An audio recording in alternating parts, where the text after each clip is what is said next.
सत्य की खोज। सत्य की खोज में पहला सत्य क्या है? एक दिन स्वर्ग के द्वार पर बड़ी भीड़ थी। कुछ पंडित चिल्ला रहे थे, जल्दी द्वार खोलो।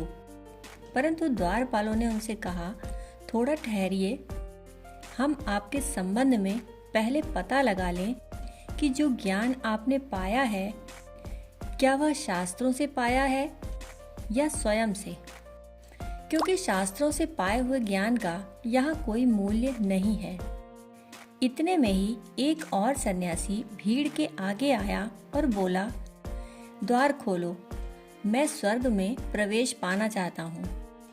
मैंने बहुत से उपवास किए और बहुत अत्यधिक शारीरिक कष्ट सहे। मेरे समय में मुझसे बड़ा और कौन तपस्वी था? द्वारपालों ने कहा, स्वामी जी थोड़ा ठहरिए, पहले हम पता लगा लें कि तपश्चर्या आपने क्यों की थी। क्योंकि जहाँ कुछ भी पाने की आकांक्षा है, वहाँ न त्याग है न तप है। और तभी जनता के कुछ सेवक भी आ गए। वे भी स्वर्ग में प्रवेश पाना चाहते थे। उन सेवकों ने भी द्वारपालों से द्वार खोलने का आग्रह किया। द्वारपालों ने उनसे कहा, आप भी बड़ी भूल में पड़ गए हैं।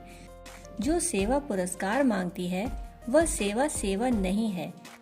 फिर भी हम आपके संबंध में पहले पता लगा लेते हैं। और तभी द्वारपालों की दृष्टि सबसे पीछे अंधेरे में खड़े एक व्यक्ति पर गई। उन्होंने भीड़ से उस व्यक्ति को आगे आने के लिए मार्ग देने को कहा।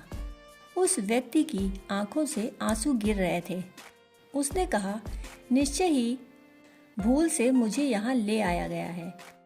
कहाँ मैं और कहाँ स्वर्ग। मैं तो निपट अज्ञानी हूँ।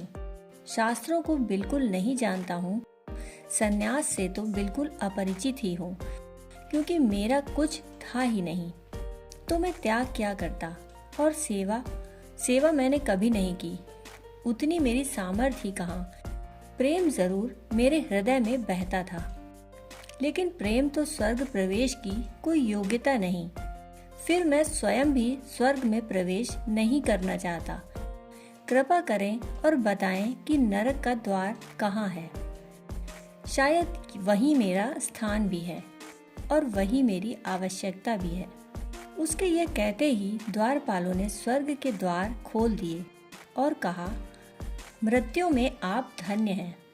आपने अमृत की उपलब्धि कर ली। स्वर्ग के द्वार आपके लिए सदा ही खुले हैं। आपका स्वागत है। क्या जीवन में अंतिम होना ही परमात्मा की प्रार्थना नहीं है? और क्या जीवन में अंतिम होना ही मोक्ष नहीं है? व्यक्ति जो है, जैसा है, उसे स्वयं को वैसा ही जानना पहला सत्य है।